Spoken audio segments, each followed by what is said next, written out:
ang kapangyarihan ni Jesus.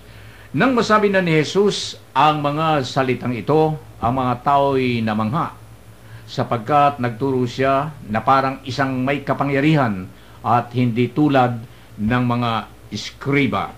Dito ho sa pinakahuling ito, ang kapangyarihan ng Panginoong Jesus ay tumuturo ito dun sa mga previous natin hong pinag-aralan noong nakaraang Sabado tungkol ho rito sa dalawang uri ng taong nagtayo ng bahay. Atin pong kunan ng reflection ang atin nung kasama si Kuya Joe. Kuya Joe, ano po masasabi niyo rito? Mga kapatnubay, ang kapangyarihan ni Jesus. Ang mga tao ay namangha sapagkat nagturo siya na parang isang may kapangyarihan. Hindi lang po na parang may kapangyarihan ng Panginoong Jesus, kundi kung ano po ang kapangyarihan ng Diyos. Ganon din po ang kapangyarihan ng ating Panginoon, sapagkat sila'y iisa. Ang hindi po nananalig sa anak, walang bisa ang pananalig sa Ama. Tunghayan po natin ang Talatawan 5:23 upang parangalan ng lahat ang anak tulad ng kanilang pagpaparangal sa Ama.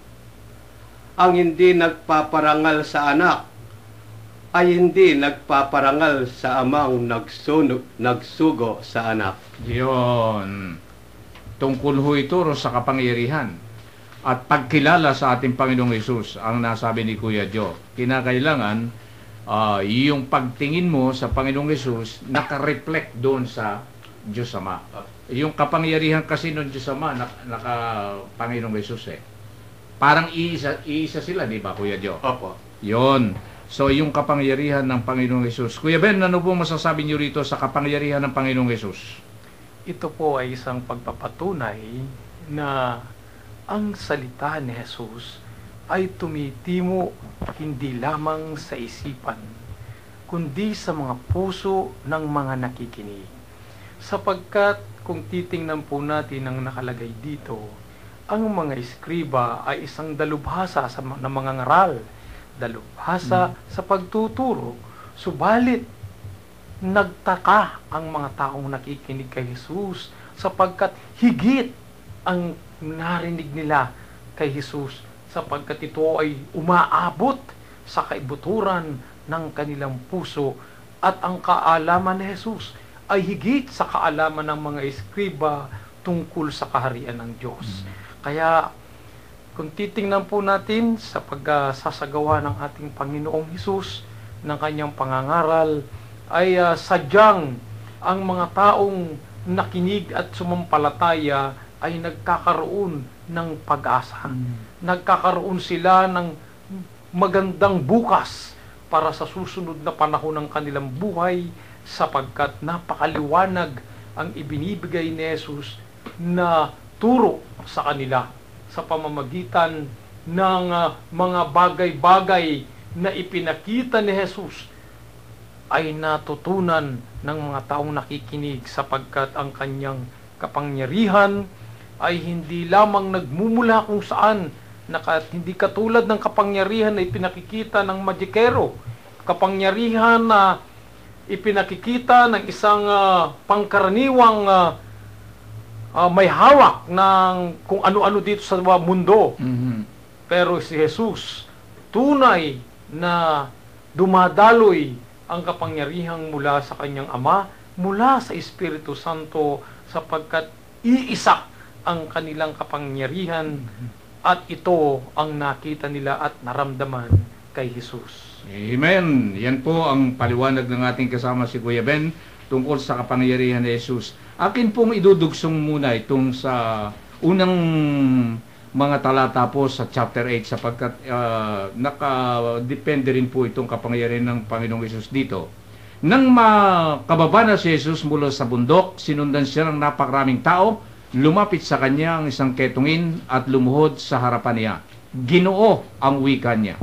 Kung ibig po ninyo ako'y inyong mapagagaling, hindi po siya ni Jesus at sinabi, ibig ko gumaling ka. At pagdakay nawala ang kanyang ketong, huwag mo itong sasabihin kanino man, bilin ni Jesus, pumunta ka't pasuri sa saserdote, pagkatapos maghandog ka ng haying iniutos ni Moises bilang patutuo sa mga tao na magaling ka na. Ang kapangyarihan ng Panginoong Hesus ipinakita rin dito, Kuya Bert, sa pagpasok ng chapter 8 at pinagaling ni Jesus ang isang ketungin. Ano bang masasabi niyo rito? Alam mo, Kuya Min, kasi nung panahon na yon, may talagang batas na sinusunod ang mga tao. Ang batas na ito ay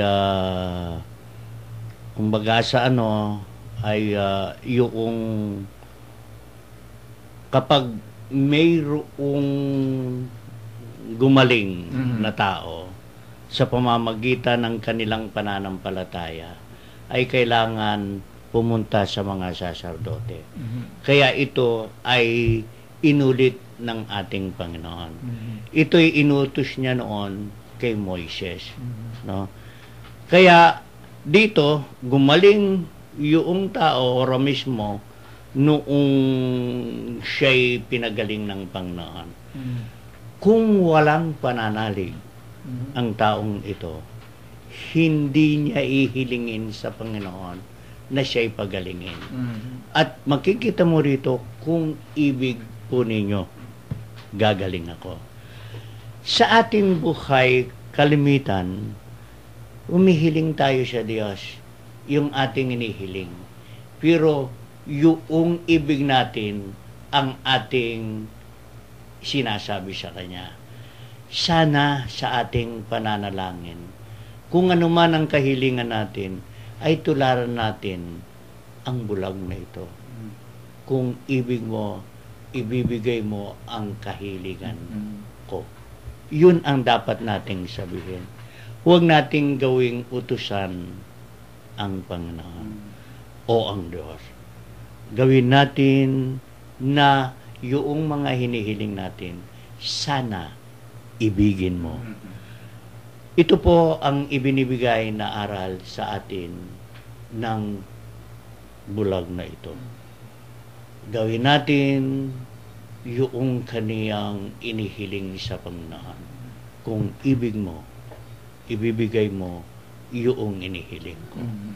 Ganito po ang maging tema ng ating pananalangin upang pakikinggan tayo ng Diyos. Amen. Pumasok itong chapter 8, Kuya Jo, at pinagaling ni Jesus ang isang ketungin. Kuya Ben, ano po masasabi niyo rito? Napakaganda ng ibinahagi na ni Kuya Bert na yung pinakamahalagang bahagi nito yung paglapit. Una yung paglapit noong kitungin. Nung panahon kapag may kitong, ang tawag puro doon, ang tingin nila makasalanan sa kapanahunan ni Jesus. Ito nga ay isiniseparate nire-reject ito sa lipunan patapunto Pero magugulat ka, si Jesus tanggap niya ang lahat ng sinuman, wala siyang pinipili. Basta ang tao ay naroon ang pag-asa na nakikita sa kanya sa paglapit na may buong pananampalataya. Si Jesus hindi niya pinalalayo.